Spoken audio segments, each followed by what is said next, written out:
Welcome. In this video, I am discussing the topic, marriage doesn't cure lust. If marriage is a cure to lust, the word adultery will not exist. The fact that you are married doesn't prevent you from coming into contact with beautiful women and handsome men.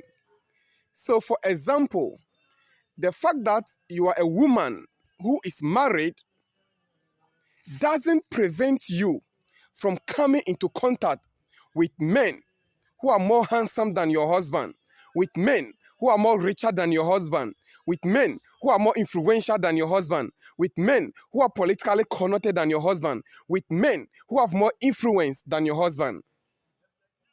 And if you're also a married man, the marriage doesn't prevent you from coming into contact with women who are more beautiful than your wife, who are more shaped than your wife, who are more educated than your wife, who have more influence than your wife, who are more powerful than your wife.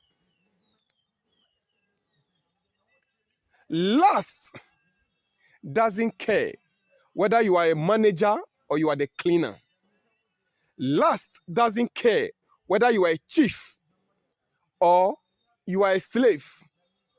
Lust doesn't care whether you are anointed or you are not anointed. Lust doesn't care whether you are a prophet, whether you are an apostle, whether you are a pastor, whether you are a teacher, whether you are an evangelist. David conquered many nations and conquered Goliath, but he couldn't conquer his lust. He became weak at the sight of Bathsheba, the wife of his servant Uriah.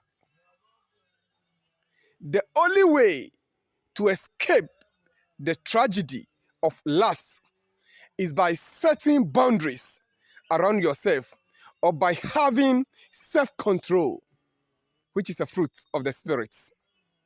Without self-control, you cannot conquer lust. You may be David in praise, or Joshua in war, or Abraham in faith. But if you don't have self-control like Joseph, if you are not disciplined like Joseph, you will end up in destruction like Samson. Self-control